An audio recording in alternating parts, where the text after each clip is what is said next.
It's 10:30 in the morning. I've actually been up for an hour, but it's my first day of vacation.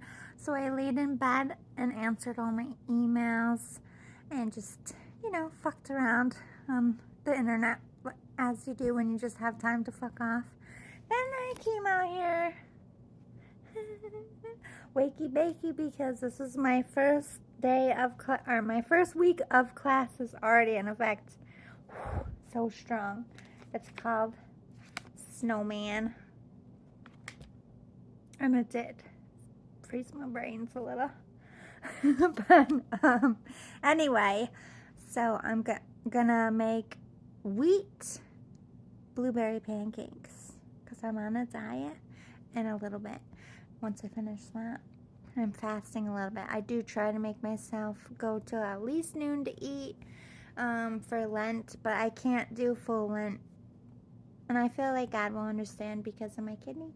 Last year I put myself in the hospital trying to do Lent like everybody else. And you just had to be like, you have to live in the limitations that God gave you in your vessel. Lent can't happen organically for everyone. So I just want to do a PSA out there for all of you diabetics, low blood sugar, kidney issues, people who cannot literally fast that long because it's detrimental to your health. You are not failing your religious beliefs. You are given a different set of instructions. This is how I manage it. I can only go till noon without affecting my body in a negative way. So I go till noon every day.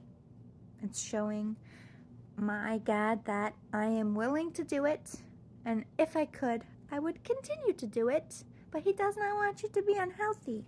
He doesn't want you to put yourself on your ass to be like everybody else. He wants you to be you. So find your limitations. I do not suggest eating less if you are a diabetic. Your meals are important.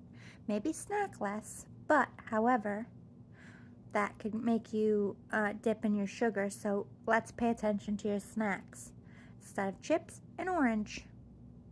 Citrus C is good for you. Peanuts.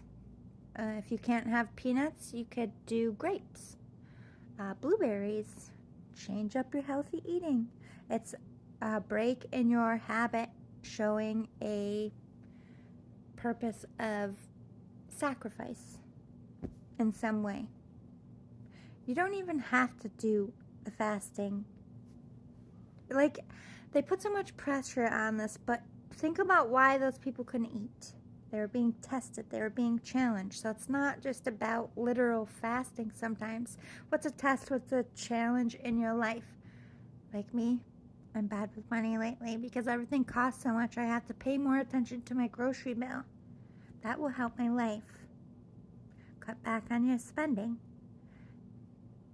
Could replace your fasting. What will better your life and make you more godlike, better, inside, higher vibration? That's Lent. Just want to throw that out there. But I'm gonna go, I think, to the lake today. It's gonna be 60. It's a little cold right now. Around like 2, like 1 to 3 is that warmest of the day. I want to try to go to the lake today. Just walk around, maybe do some readings and be out in nature. Because it was a really long winter. And then maybe get a hot dog across the street. I don't know. I want to go in nature somewhere. I might, because I'm trying to save money and I'm on a diet, I might just walk around I have a lot of nature around my building, but in winter I can't access it because it's all snowy and the snow melted. So I could just take a hike around and see, because I haven't seen it since fall, Save money, eat at home, my healthy food. One way or the other, I'm getting out in nature today. Plus my car has a rattling thing. There's no lights on. It's not really driving weird. It's just like a dragging noise, but nothing's under there. I crawled under there. I was looking at my brakes. I think they're good. I don't really know what the fuck I'm looking at. I don't see any broken, I don't know what rotors are. Are they the round things? I was looking at those. I think those might be lug nuts. I don't know shit about cars. I'm like Googling shit. I'm like, I don't know what I'm fucking looking at. But, you know, I Googled the car. Like, I have a CRV. And sometimes they just like have a rattle and they have like weird noises. And people are like, I replaced this and it went away for a while. And then the noise came back. And then I replaced this. And then, like, I'm scared. Like, what is something wrong with it? But I'm about like 600 more miles to an oil change, but it's an older car.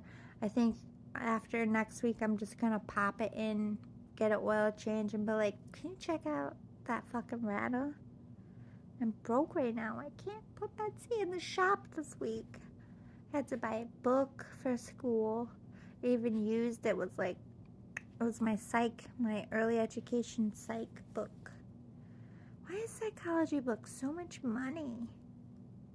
And they're so fucking thick, and I swear every time I go to school for psychology, we only like read not even this much of the book, and it's like I sell them after. I don't keep them. I'm not a psychologist, okay? I have to take the class.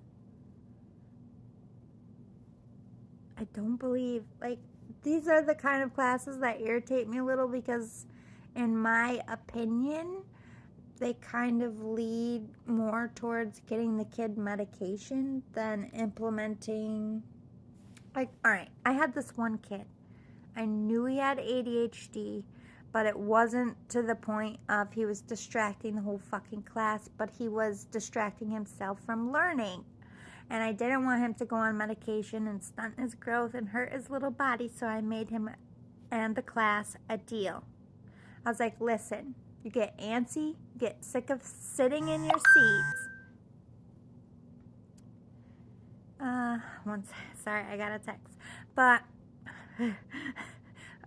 if you get antsy and you can't pay attention because you just got to get up and move one at a time. You can only have one kid at a time. And I put masking tape so like they could walk the half class behind where everybody sits and just pace it up to 3 times and then sit back down. I gave them an area. They did not have to ask to go there. It was very cool, calm, and collected. They honored the system. They waited until the kids sat down. And sometimes you would hear, because someone else would get up, but they were patient about it, and their grades improved. It's not all about medication all the time, and I really don't think that this era is willing to implement those things as a teacher, and it's aggravating. I'm like, this is why we have recess. They need fresh air. They need to run around and just get their...